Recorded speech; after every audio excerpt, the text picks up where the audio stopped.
नमस्कार, आप देख रहे हैं सिटी पोस्ट। मैं हूं अभिषेक मिश्रा। बिहार के 5 विधानसभा सीटों के लिए वोटिंग खत्म हो गई है। एक लोकसभा की सीट समस्तीपुर के लिए भी वोटिंग समाप्त हो गई है और कुल 59% वोट हुए हैं। इस उपचुनाव से किसी की सरकार बननी या बिगड़नी नहीं है, लेकिन महागठबंधन का भविष्य तय होना था। एनडीए को लेकर ये सवाल था इस उपचुनाव से कि क्या 2019 के लोकसभा चुनाव में जो करिश्मा एनडीए ने दिखाया है, बिहार में 40 में से 39 सीटें जीती है, वो करिश्मा अब भी बरकरार है।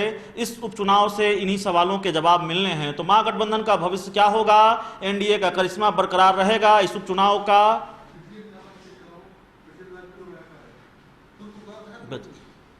तो इस उपचुनाव का गणित क्या होगा, इसको समझने के लिए हमारे साथ हमारे वरिष्ठ सहयोगी श्रीकांत प्रत्युष हैं। इन्हीं के जरिए हम समझने की कोशिश करेंगे, आपको समझाने की कोशिश करेंगे कि इस उपचुनाव का गणित क्या है। बनना बिगड़ना नहीं है सरकार को, लेकिन क्या बनना है और क्या बिगड़ना है इस उपचुनाव से, वो हम आपको समझाएंगे। क्या बनना है और क्या बिगड़ना है इस उपचुनाव से। देखिए, आपने पहले ही कहा कि जो उपचुनाव हो रहे हैं 5 विधानसभा सीटों के लिए हो चुके हैं चुनाव। इससे न तो किसी की सरकार बननी है और न किसी की सरकार बिगड़नी है। दरअसल लेकिन इसका महत्व तो नहीं है, ऐसा नहीं है। इसका महत्व ये है कि इससे गठबंधन बिगड़ सकते हैं, गठबंधन और सुधर सकते हैं। क्योंकि तेजस्वी यादव ने 4 सीटों पर उम्मीदवार उतारा है। महागठबंधन के 2 घटक दल जीत पर अड़े हुए थे एक सीट के लिए, उनको 1 सीट भी नहीं दिया। जीतन राम मांझी को, मुकेश सहनी को। कांग्रेस की सीट थी किशनगंज की, उसके लिए छोड़ दिया। कांग्रेस की सीट लोकसभा की थी समस्तीपुर, वो भी तेजस्वी ने छोड़ दिया। लेकिन 4 विधानसभा सीटों पर अकेले चुनाव लड़े हैं। उन सीटों पर उम्मीदवार 2 सीटों पर उम्मीदवार उतार दिया, जीतन राम मांझी और मुकेश सहनी ने। और कल ही से आप सुन रहे हैं, जीतन राम मांझी और मुकेश सहनी दोनों कह रहे हैं कि 3 में है कि 13 में तेजस्वी, इस चुनाव नतीजा के बाद पता चल जाएगा। यानी वो मान रहे हैं कि तेजस्वी यादव 4 सीटों पर चुनाव हार रहे हैं। अब देखिए, जैसे सिवान का दरौंधा सीट है, वहाँ पर बीजेपी के बागी उम्मीदवार मैदान में आ गया था, इसलिए वहाँ पर जेडीयू के उम्मीदवार की चुनौती बढ़ गई थी। लेकिन चुनाव से 2 दिन पहले जिस तरह से अमित शाह ने सारा कन्फ्यूजन क्लियर कर दिया, ये कहकर कि नीतीश कुमार ही हमारे एनडीए के, बिहार एनडीए के नेता हैं और उनके नेतृत्व में ही बिहार का अगला चुनाव लड़ा जाएगा, काफ़ी डैमेज कंट्रोल किया है। तो उम्मीद है कि वहाँ पर वो निकल सकते हैं। अगर अमित शाह ने 2 दिन पहले डैमेज कंट्रोल नहीं किया होता तो वो हार जाते, क्योंकि बीजेपी के बागी उम्मीदवार मैदान में थे, उनको हराने की कोशिश कर रहे थे। लेकिन अजय सिंह को जो हराने गए थे वो सिवान के लोग थे, दरौंधा विधानसभा के नहीं थे। दिखते जरूर थे कि भाई बीजेपी के जो बागी उम्मीदवार है उसके साथ लोग घूम रहे हैं, लेकिन वो वहाँ के वोटर नहीं थे और न वहाँ के वोटरों को प्रभावित कर सकते थे। तो एनडीए गठबंधन में का प्रत्याशी होने का फ़ायदा उनको साफ मिलता हुआ दिख रहा है। और मुझे लगता है कि दरौंधा सीट बहुत कम मार्जिन से निकलेगा, लेकिन निकल जाएगा, वो जेडीयू के खाते में आ सकता है सीट। लेकिन त्रिकोणात्मक संघर्ष की बात वहाँ कही जा रही है, जो चुनाव होने के बाद खबर आ रही है।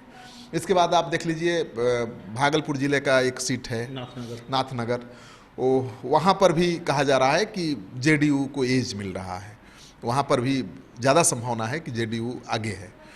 जहाँ तक एक सीट है आपका बांका जिले का, उस सीट के बारे में है कि वहाँ भी एनडीए सबसे आगे दिख रहा है। देखिए, एनडीए बिहार में तो एनडीए आगे दिखने का कारण केवल ये है कि आपको पहले ही बता चुके हैं कि बीजेपी जेडीयू अगर एक साथ रहे तो हराना मुश्किल है।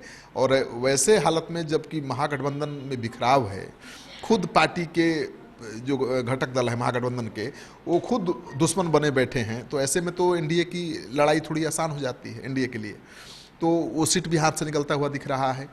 और भागलपुर से जो खबर आ रही है कि वहाँ पर एक निर्दलीय उम्मीदवार है, उसने भी लड़ाई को त्रिकोणात्मक बनाने की कोशिश की है।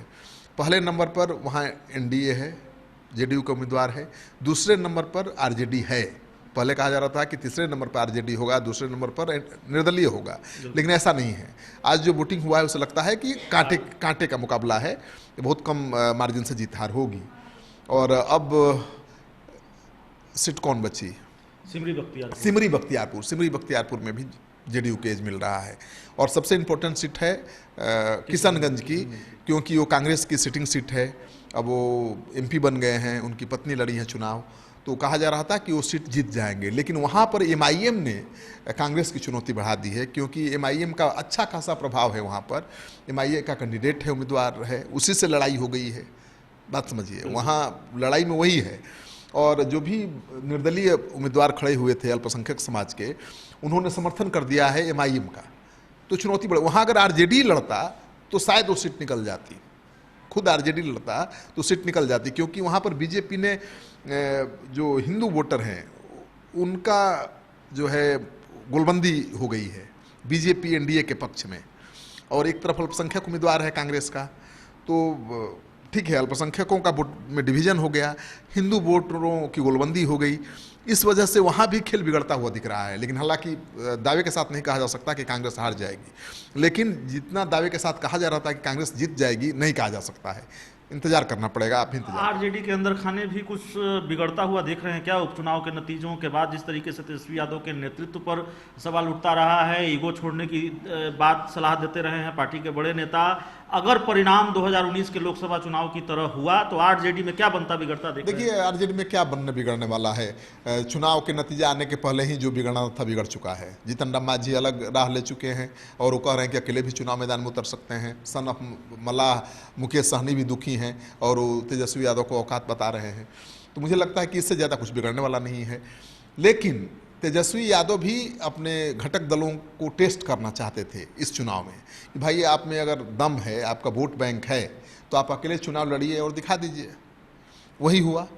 उपेंद्र कुशवाहा तो चुप बैठ गए, उन्होंने कहीं नहीं कहा कि हम चुनाव लड़ेंगे, कोई दावा ही नहीं किया, न प्रचार किया। जानबूझकर उनको उनके हाल पर छोड़ दिया, अपने सहयोगियों को, जीतन राम मांझी को, मुकेश सहनी को, कि ठीक है आप लड़ लीजिए, बहुत उछल रहे हैं तो लड़ लीजिए। तो अब लड़ तो लिए हैं, लेकिन कितना वोट आता है इस पर सब कुछ निर्भर करेगा। लेकिन जो जीतन राम मांझी के करीबी हैं, मुकेश सहनी के करीबी हैं, उनका कहना है कि हम जीतने के लिए तो लड़े ही नहीं थे। इनफैक्ट भले अभी आज जीत का दावा कर रहे हैं, लेकिन भीतर के सोर्सेज के अनुसार उनका मकसद ये था कि तेजस्वी यादव हारें, ताकि अगले विधानसभा चुनाव में उनको ये एहसास हो कि जीतन राम मांझी, मुकेश सहनी साथ नहीं रहेंगे तो जीत मुश्किल है। तो जीतन राम मांझी अपने हार से उतना दुखी नहीं होंगे जितना खुश हैं तेजस्वी के हार से। यानी कि आरजेडी की मजबूरी बन जाए, इसलिए इन्होंने ये चुनाव लड़ा। और तेजस्वी का मकसद था कि उनका कितना वोट बैंक है पता चल जाएगा, था लग जाएगा, और उसी आधार पर अब अगले विधानसभा चुनाव में सीट की बात करेंगे। लेकिन जो दूसरे घटक दल हैं उल्टा सोच रहे हैं। वो सोच रहे हैं कि हमारे साथ नहीं होने से आप हार गए, इसलिए हमको हमारी दावेदारी ज़्यादा हो जाएगी सीटों की। तो बड़ा ही अजीब सा खेल है, जो सामने दिख रहा है वो है नहीं। उपचुनाव को लेकर एक बड़ी दिलचस्प चीज़ आज हुई है, हमने अपने दर्शकों को बताई भी है। गिरिराज सिंह जो बीजेपी के फायर ब्रांड नेता हैं, केंद्रीय मंत्री हैं, उन्होंने ट्वीट किया और ट्वीट करके ये कहा, अपने लोगों से अपील की कि आप जरूर वोट डालने जाएं और एनडीए उम्मीदवार की मदद करें।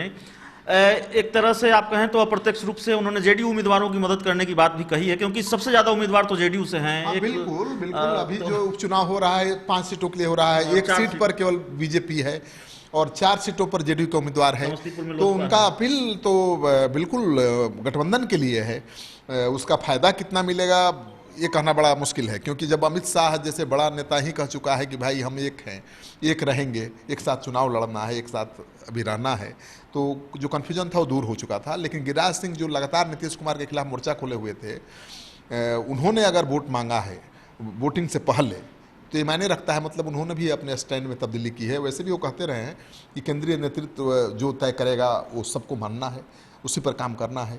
और वैसे भी गिरिराज सिंह से नीतीश कुमार की कोई निजी दुश्मनी तो है नहीं, वो किसी राजनीतिक लाइन के तहत बोल रहे होंगे। उनका मकसद तो साफ ही हो गया है, वो चाहते हैं कि बराबर बराबर सीटों पर समझौता हो। जो पहले से हम लोग चर्चा करते आ रहे हैं कि बीजेपी के नेता क्यों मोर्चा खोले हुए हैं जेडीयू के खिलाफ, वो चाहते हैं कि अब बड़ा भाई की भूमिका में जेडीयू न रहे। लोकसभा में 2 सीट उनके पास था, फिर भी उनको 16 सीटें बीजेपी ने दी, यानी बराबर बराबर की लड़ाई हुई। तो चाहते हैं कि विधानसभा में भी बराबर बराबर सीटों पर बीजेपी जेडीयू लड़े, ताकि 2-4 सीटों का ही अंतर होगा ना। नीतीश कुमार को 5 सीट ज़्यादा आ जाएगा या बीजेपी को ज़्यादा आ जाएगा। तो ऐसे में थोड़ा खेल आखिरी दौर में खेलने में मजा आएगा बीजेपी को, यानी बीजेपी थोड़ा दबाव में ले सकते हैं नीतीश कुमार को, क्योंकि 4-5 सीट का अंतर होगा तो बीजेपी दबाव में जरूर लेगी। क्योंकि बाकी जो घटक दल हैं, चाहे रामविलास पासवान हो, कोई हो, अभी तो दिख रहे हैं नीतीश कुमार के साथ, लेकिन उस समय बीजेपी के साथ हो जाएंगे। तो नीतीश कुमार को दबाव में लेने की कोशिश बीजेपी जरूर करेगी, लेकिन बीजेपी नीतीश कुमार को छोड़ने की गलती नहीं करेगी। मुझे लगता है कि साथ ही चुनाव लड़ेंगे, लेकिन दबाव में लेने की कोशिश होगी जरूर। आखिरी सवाल है कि क्या 2000 अभी जो उपचुनाव संपन्न हुए हैं उसमें एनडीए को क्या फायदा नुकसान देख रहे हैं, वहाँ क्या बनता बिगड़ता देख रहे हैं, उसके परिणाम आने नहीं है, बहुत एनडीए के लिए भी उतना ही अहमियत रखता है चुनाव जितना बीजेपी के लिए रखता है। नीतीश कुमार चारों सीट जीत जाते हैं तो उनका दावा और मजबूत हो जाएगा। हमेशा वो विधानसभा की ज़्यादा सीटों पर चुनाव लड़ते रहे, इस विधानसभा चुनाव में भी मांग करेंगे। अगर चारों सीटों लूज कर जाते या किसी कारण से भी हार जाते तो बीजेपी और चढ़ाई कर देती उन पर, नीतीश कुमार को और झुकना पड़ता। लेकिन बीजेपी ये गलती चूंकि नहीं करना चाहती थी कि इसका असर पड़ता अगले विधानसभा चुनाव पर, तो बीजेपी भी नहीं चाहती थी कि नीतीश कुमार हारे, डुमरलाइज हों, क्योंकि उनके हारने का मतलब था कि एनडीए को नुकसान होना। तो मुझे लगता है कि बीजेपी के सामने बड़ी चुनौती ये थी कि समस्तीपुर सीट बचे, लोकसभा की सीट वो बच गई है। जो हमारे सूत्रों के हवाले से खबर आ रही है, वहाँ रामविलास पासवान के भाई रामचंद्र पासवान के बेटे प्रिंस राज आगे हैं, और आगे होने का कारण भी है कांग्रेस का कोई नेता, कांग्रेस पार्टी के प्रत्याशी के पक्ष में न तो तेजस्वी प्रचार करने गए, ना उनके पार्टी का कोई नेता गया। रघुवंश बाबू एक दिन घूम आए, जीतन राम मांझी और मुकेश सहनी भी एक दिन घूम आए दिखाने के लिए, लेकिन दिल से जो प्रचार होना चाहिए वो नहीं हुआ। जीतन राम मांझी, मुकेश सहनी एक दूसरे के लिए खूब जान लड़ाए रहे कि ज़्यादा से ज़्यादा वोट आ जाए, जीत भले न हो, लेकिन वो कांग्रेस के प्रत्याशी के पक्ष में ऐसा कुछ नहीं दिखा, तो कमज़ोर पड़ गए। और एक तरफ तो संपैथी भी था, उनके पिता का निधन हुआ था, वहाँ के सांसद थे। बीजेपी का भाई अभी पक्ष में हवा है, तो इसका फायदा समस्तीपुर में मिलता हुआ दिख रहा है। तो बीजेपी के सामने तो चुनौती थी कि भाई लोकसभा चुनाव जीत के ये साबित करे कि मोदी लहर अभी भी कायम है। अगर हार जाती समस्तीपुर सीट तो केवल रामविलास पासवान की भद नहीं पीटती, बल्कि बीजेपी मोदी लहर पर भी सवाल उठता, तो वो थी। नीतीश कुमार के सामने सबसे बड़ी चुनौती थी कि उनको साबित करना था कि आज भी उनका जो जलवा है बरकरार है, आज भी उनके साथ जनता है। तो 4 सीट जीत करके उनको भी साबित करना है कि हम ही बड़े भाई हैं, हम ही नेतृत्व कर सकते हैं एनडीए का। और बीजेपी के लिए है कि भाई कि मोदी की लहर भी है, उसके लहर के बिना नीतीश कुमार भी अकेले आगे कुछ नहीं कर सकते। तो दोनों का मकसद है, दोनों का एक अलग अलग व्याख्या है। जैसा कि तेजस्वी आप कही रहे हैं कि तेजस्वी की हार में ही जीत देख रहे हैं जीतन राम मांझी, मुकेश सहनी, उन्हें अपने हार जीत की चिंता कम है, तेजस्वी को हराना प्राथमिकता है। तो देखिए क्या होता है, इंतजार करिए, इतना जल्दी क्या है। आरजेडी को भी आप नज़रअंदाज नहीं कर सकते, एक बड़ी ताकत है। और यादव मुसलमान अभी भी आरजेडी के साथ मजबूती के साथ खड़े हैं। और आगामी विधानसभा चुनाव में अगर किसी कारण से गठबंधन बन जाता है, और मजबूरी हो चाहे जो भी वजह हो, अगर गठबंधन मजबूत गठबंधन बन जाता है तो बीजेपी को अच्छी चुनौती मिलेगी, एनडीए को अच्छी चुनौती मिलेगी। तो महागठबंधन चुनौती दे सकता है 2020 के बिहार विधानसभा चुनाव से पहले। आज जो उपचुनाव संपन्न हुए हैं उससे भले ही किसी की सरकार न बने न बिगड़े, लेकिन ये उपचुनाव बहुत कुछ तय करने वाला है महागठबंधन के लिए, एनडीए के लिए, बीजेपी जेडीयू के लिए। इस खबर में इतना ही। अगर आपको हमारी ये खबर अच्छी लगे, ये विश्लेषण अच्छा लगे, तो इसे अपने दोस्तों के साथ शेयर करें, हमारे यूट्यूब चैनल को सब्सक्राइब करें, बेल आइकन जरूर दबा दें ताकि हमारी खबरें सबसे पहले आप तक पहुंचे। प्यार, समर्थन और सहयोग के लिए बहुत बहुत धन्यवाद।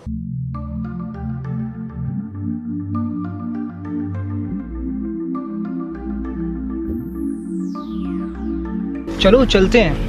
पर कहाँ? एक सरप्राइज है आपके लिए, थोड़ा सा वेट करो, बट चलो। Oh really? Yes. I like surprises, but make sure कि सरप्राइज अच्छा होना चाहिए। डोंट वरी डियर, ये बेस्ट सरप्राइज होगा अभी तक का। पापा मुझे भी सरप्राइज चाहिए। हाँ बेटा, ये सरप्राइज आपके लिए भी है, चलो।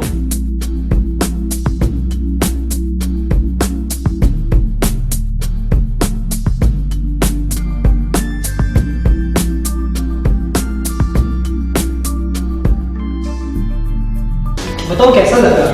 It's so beautiful, amazing. By the way, किसका घर है? ये हमारा पैनोरमा, हमारे सपनों का घर है। वाह, हमारे सपनों का घर है। पर क्या हम इसे अफोर्ड कर पाएंगे?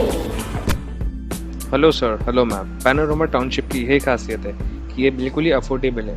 इसके साथ साथ यहाँ मेट्रो सिटी की तरह सारी अमेनिटीज भी हैं, जैसे कि parking space, temple, club house and many more. सबका सपना घर हो अपना। पैनोरमा।